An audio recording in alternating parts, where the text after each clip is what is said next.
Welcome back to recitation. In this video, I'd like us to do the following problem.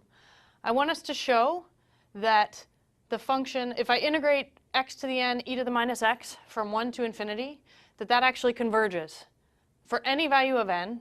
And I want us to show this without using integration by parts n times. So I'd like you to figure out a way to show that this integral converges. And again, what we mean by converges is for a fixed value here, say some b, if I let as the limit as b goes to infinity, that sequence of values converges to a finite number. That's what we mean again when we say an integral converges.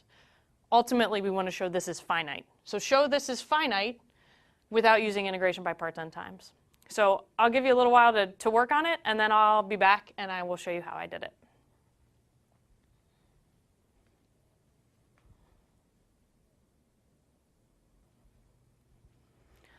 Okay, welcome back. Well, I want to show you how we can show that this integral actually converges for any n, and I don't want to have to use integration by parts and kill off powers of x in order to do that. So again, the integral is from 1 to infinity of x to the n e to the minus x dx. And if you recall, Professor Jarrison was showing in the lecture video that if you can show even from not 1 to infinity, but from very far out to infinity, that integral converges, from 1 to whatever the far out value is, this integral is finite. Okay, it doesn't blow up. It's going to be potentially a very big number, but it is going to be a finite number. There are no places where we run into trouble with this function. It's a continuous function from 1 to infinity. So we can go very far out and say, okay, from very far out to infinity, the integral converges, and then that's going to be enough. So we did see that kind of technique earlier, but I just want to remind you that's what we're going to do. Now you might have thought about this problem and said, well, I know that x to the n is much smaller than e to the x for values of x very large. So you might have said, I think you used this notation also in the lecture, x to the n is much smaller than e to the x for large x. So what if we tried to do a comparison with those two functions? We're going to see that's not quite enough. But let's say x is very large, and let's look at a comparison.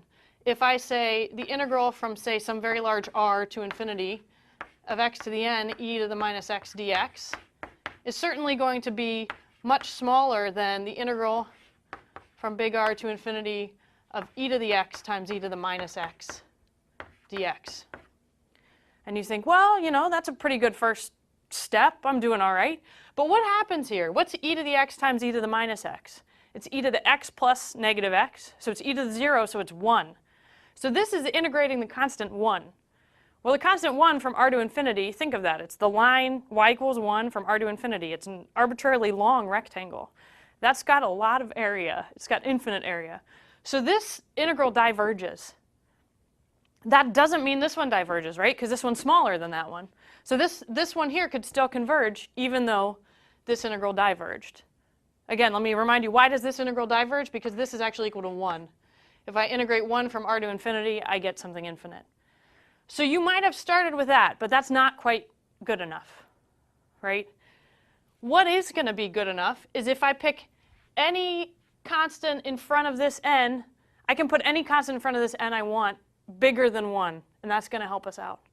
So I'm going to pick the constant 2 because it's going to be easy and it's a nice fixed number. So this is how you do it correctly, or one strategy to do it correctly. If I take x to the 2n instead of just x to the n, for any n, there's some r big enough so that x to the 2n is much less than e to the x. For all x bigger than or equal to some r. So if I go far enough out in x values, x to the 2n is much smaller than e to the x. So let's say that value is capital R, and then we're much smaller. This is not very formal, but it's getting closer to a formal kind of thing. Then that means x to the n is much smaller than e to the x over 2. Right? And that's going to be the key. Let's anticipate why that is. The problem with the substitution of e to the x was that e to the x times e to the minus x gave you 1. But if I use e to the x over 2, I'm going to end up with some function e to the minus something. And that's going to be good, because that's going to converge. So if you tried e to the x first and you saw you didn't get a good function, you didn't have to stop there. You could say, well, I was close. The problem is I canceled off all the e to the minus power, which is what I want to keep around. If I want to keep some of that around, then I have to have a little less power of e to the x there. I have to have I can't just have e to the x. I should have something like square root of e to the x. So e to the x over 2. That's going to help us out. So this is kind of, as you're working on this type of problem, this is some of the thought process you want to go through. So what do we see here? We have x to the n is much less than e to the x over 2 for x bigger than or equal to r. So now let's do a comparison with our new comparative function. So I'm going to come over, and this will be our last line to finish this off. So now we're integrating from r to infinity, x to the n, e to the minus x dx. And we know that's going to be much less than integral from r to infinity, e to the x over 2, e to the minus x dx.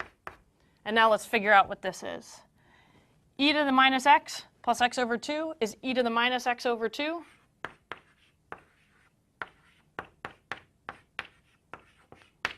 And the good news is, we know this converges. I'll check and I'll show you, remind you that it converges, but we know this converges. And the reason is because e to the minus x is a function that decays so fast as it goes to 0. That's really why you get the convergence. Actually, you could even compare this to x to the minus 2 right away. And you could get something like, this decays faster than x to the minus 2, and we know x to the minus 2 converges. So you could even compare it to that. You could do a second comparison in here. But I'll actually calculate this just to remind us how we do this. So e to the minus x over 2, if I want to find an antiderivative, I'm going to guess and check. I know I'm going to have an e to the minus x over 2 again, and then I need to be able to kill off a negative 1/2, so I should put a negative 2 in front. Let's double check. And this is basically a substitution problem, an easy substitution. So e to the minus x over 2, its derivative is negative 1/2 x, and then itself again. The negative 1/2 times negative 2 gives me a 1. So again, it's an easy substitution problem, but I always want to check. So if I evaluate that from r to infinity, well, the point is e to the minus infinity, this is 0. As x goes to infinity, this quantity goes to 0. So I get 0 minus a negative 2, so plus 2 e to the minus r over 2 for some fixed big r. Well, that's finite. That's a finite number. So we come back here. This integral converges. That integral was this integral. And this integral then is bigger than this one. So this one converges. Now this had a lot of pieces to it, so I'm going to remind us sort of what was happening. So let's go back to the original function, and I'll just take us back through one more time. Okay, so the original problem was show that this integral from 1 to infinity of x to the n e to the minus x dx converges. And I reminded you that you knew from lecture that if I could show that it converged for some very large number down here to infinity, that was sufficient, because this function is continuous from 1 to infinity. I don't have to worry about places where I might get infinite area in a finite interval. I'm always going to have finite area in a finite interval. So if I start at some big r to infinity and that converges, then I'm good, because from 1 to r, that'll be finite. So then the point is you want to compare. And I mentioned a comparison that doesn't quite work, but is a good first test. Because you know x to the n is much less than e to the x for sufficiently large x. You might think to compare it to that. But the problem, again, was when we do that substitution, we actually get an integral that diverges. But a divergent integral bigger than something doesn't mean this one diverges. If the divergence was on, the inequality was the other way, then you could show this one diverged. But we actually show convergence this way. Or we're trying to show convergence in this direction. So we need to say if this one converges, then that one converges. This diverging doesn't tell us anything about this. So then we say, okay, this one didn't work, but it almost worked. So what if I figure out a way to compare x to the n to a slightly smaller thing than e to the x? And that slightly smaller thing is e to the x over 2. It's not really slightly smaller, but the smaller function is e to the x over 2.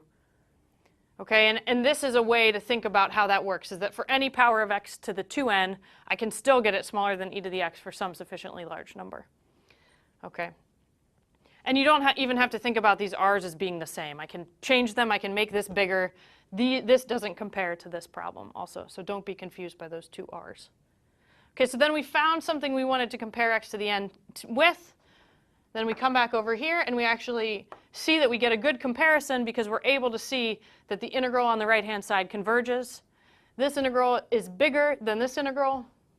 So this integral converges, so we know this integral converges. And then the integral from 1 to r of this is finite, so the integral from 1 to infinity of this converges.